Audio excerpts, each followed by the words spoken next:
Hello and welcome to Krishi Jagran, business platform that keeps you updated with all the agri news of the nation. This is Yash Saxena. Let's take a quick look at the top headlines of the day.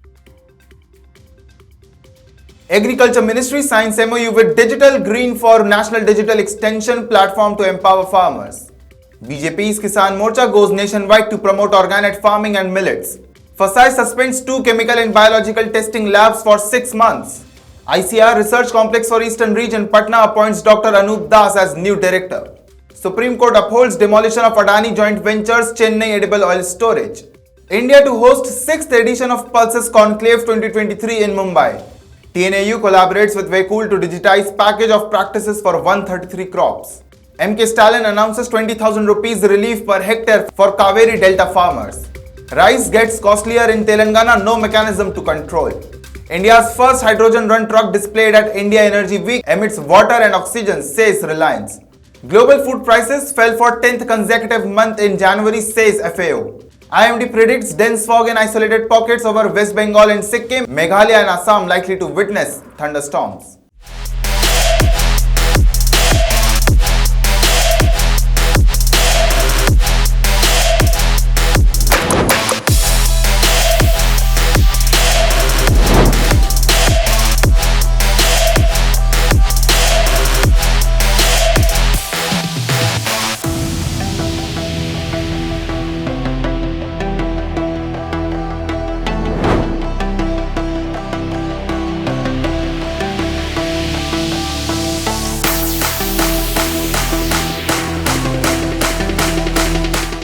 Now the news in detail.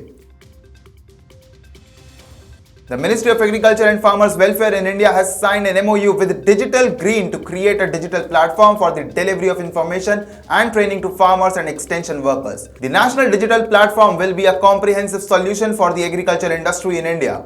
The platform will feature a digital library of content and offer online courses for upskilling in various agriculture-related fields. Manoj Ahuja, Secretary of Ministry of Agriculture and Farmers Welfare, Government of India, conveyed that the proposed national digital platform will help make our extension system more efficient and effective by connecting farmers to the strong foundation of the digital agriculture ecosystem that is being built by the government. The digital capacity of this extension system is crucial to help farmers reap the benefits of digital agriculture and will serve as one of the components of digital public infrastructure for agriculture announced recently in the union budget. Farmers to the strong foundation of the digital agriculture ecosystem that is being built by the government. The digital capacity of this extension system is crucial to help farmers reap the benefits of digital agriculture and will serve as one of the components of digital public infrastructure for agriculture announced recently in the union budget. The BJP's agricultural wing, the Kisan Morcha, is holding a nationwide campaign to limit the use of insecticides and chemical fertilizers in agriculture. They are undertaking a series of 5-kilometer yatras in over 1 lakh villages and aim to reach out to 1 crore people to spread their message. The yatras are being conducted along riversides starting with the Ganga and will be carried out by the state conveners and co-conveners of the wing. In addition to the yatras, the Kisan Morcha is also organizing a training seminar for BJP workers on February 13. This seminar will be led by officials of the wing with the participation of scientists, nutritionists and other experts. The objective of the seminar is to educate BJP workers about the use of millet and organic farming and to help them pass on this knowledge to farmers in their respective districts. FSSAI suspends 2 chemical and biological testing labs in Madhya Pradesh for 6 months in its drive to eliminate substandard testing. Krishna Digital Material Testing Laboratory, Bhopal and QTTL Lab are the 2 laboratories suspended by the FSSAI. The FSSAI conducted surprise audits of the 2 facilities in accordance with the regulation of the Food Safety and Standard Regulations 2018. The goal of the audit was to monitor and review their operations. After reviewing all of the records and observations of the surprise audit teams, it was discovered that the laboratories were engaged in practices that were not permitted under the provisions of the Food and Drug Administration rules and regulations governing safety and standards. Yesterday, Dr. Anup took over as the 5th full-time director of the ICAR Research Complex for Eastern Region for a period of 5 years. Dr. Das was appointed as director by the Indian Council of Agricultural Research on the recommendations of the Agricultural Scientist Recruitment Board in New Delhi. On this occasion, the institute's officer and employees from the administrative and technical cadres as well as all of its scientists congratulated the newly appointed director. The Supreme Court of India has ordered the demolition of edible oil storage and transit terminal run by KTV Oil Mills and KTV Health Foods joint ventures of Adani Wilmar Limited and the KTV Group in Chennai's Tondiarpet coast for violating coastal zone regulations, upholding a National Green Tribunal decision from 2020. The bench of Justices K.M. Joseph, B.V. Nagaratna and J.B. Pardiwala granted 6 months for the demolition of 5 storage tanks with a total capacity of 12,825 kiloliters in its order issued on Wednesday. After construction work had begun with CRZ's clearance, the project was granted post facto clearance in 2019 by amending the Coastal Regulation Zones Notification 2011. The NGT stated in 2020 that the KTV storage and transit facility on Ennore Expressway could not be considered for post facto clearance because it was built in a coastal regulation zone 4 kilometers from the Chennai port. The 6th edition of the Pulses Conclave will be held in Mumbai from February 16 to 18, 2023 by the Indian Pulses and Grains Association, the industry's governing body. The Pulses Conclave 2023 should be titled Creating Sustainable Businesses in the Global Pulses Sector according to IPGA Chairman Bimal Kothari. Key stakeholders from around the world including promotional agencies, research scientists, food technologists, processing companies, value chain participants, service providers and others are expected to gather on a single platform to discuss the current state, future trends, trade policy, sustainability and technological advances in the industry. The Pulse Conclave 2023 will not only showcase the most recent products, processes and equipments, but will also bring together several hundred delegates from over 20 countries to create a fantastic opportunity for knowledge sharing and networking. It is well known that India has the world's largest pulse acreage and is the world's largest producer, processor and consumer of a variety of pulses.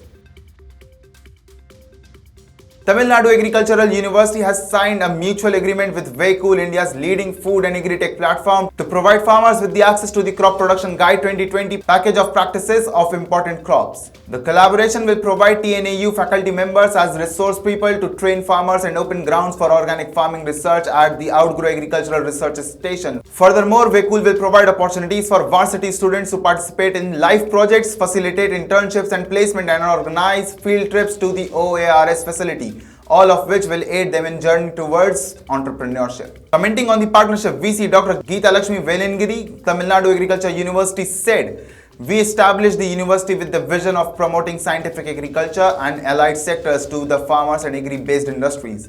Our association with WayCool aligns our vision and our end objectives to encourage the productivity and profitability of farms while ensuring environmental safety and rural livelihood." Tamil Nadu Chief Minister M.K. Stalin announced on Monday that a relief package of 20,000 rupees per hectare would be provided to Cauvery Delta farmers for yield losses of 33% or more for ready-to-harvest paddy crops affected by unseasonal heavy rainfall. Stalin ordered a relief package for the affected farmers after receiving a briefing from Agriculture Minister M.R.K. Paneerselvam, Food Minister R. Sakarpani and top officials who inspected the rain-damaged crops in the Cauvery Delta region. The Revenue and Agriculture departments would assess crop damage caused by the unseasonal heavy rainfall and provide Rs 3,000 per hectare for damaged pulse crops as well as 8 kg of pulses seed at 50% subsidy to the affected Urad farmers. Harvest machinery would be made available for rent at 50% subsidy through the Agricultural Engineering Department to assist farmers affected by the rains in immediately harvesting paddy. In the absence of a price control mechanism in Telangana, commodity prices, particularly rice, have begun to rise dramatically, with reports claiming that rice prices have risen by 10% this month. According to the trades, they are selling rice while keeping the profit on the price they get from the mill. And with the arrival of new rice in the market after Sankranti, the price uptrend is becoming a new normal that cannot be stopped or fixed. Mill owners are recording arbitrary prices increases due to a lack of mechanism. Customers are asking retail traders about the reasons because there are no valid reasons such as crop failure or price rises in the previous year. But mill owners have increased the prices of new rice, causing the prices of old rice to rise as well.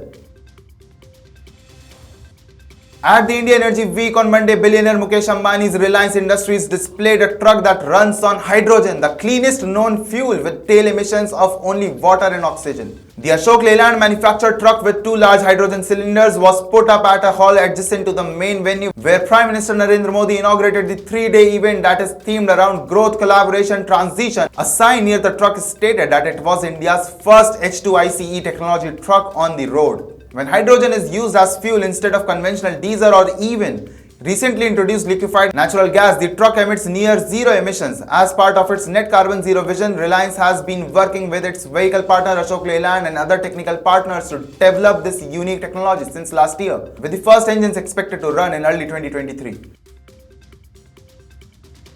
World food prices fell for the 10th consecutive month in January and are now down about 18% from a record high reached last March following Russia's invasion of Ukraine, according to the United Nations Food and Agriculture Organization on Friday. The FAO price index, which tracks the most widely traded food commodities worldwide, averaged 131.2 points in January, down from 132.2 in December. The reading was the lowest since September 2021. Prices for vegetable oils, dairy and sugar fell, contributing to the index decline, while cereals and meat remained relatively stable according to the FAO. The FAO raised its forecast for global cereal production in 2022 to 2.765 billion tons from 2.756 billion tons in separate cereal supply and demand estimates released on Friday. IMD in its latest bulletin said that light isolated rainfall or snowfall is expected over Kashmir, Ladakh, Gilgit-Baltistan and Muzaffarabad during the next 24 hours. Under the influence of another western disturbance, light to moderate scattered to fairly widespread rainfall and snowfall is likely over the western Himalayan regions with peak intensity in the next few days. Besides this, Kashmir Valley and Punjab could witness isolated rainfall or snowfall in the next few days. On the other hand, Arunachal Pradesh, Assam and Meghalaya could witness thunderstorms with lightning and hail in the upcoming days. IMD said that dense fog is expected in isolated pockets over sub-Himalayan West Bengal and Sikkim. So this was all about the news. For more updates on agri news, stay tuned with Krishi Jagran Business. This is Yash Saxena signing off.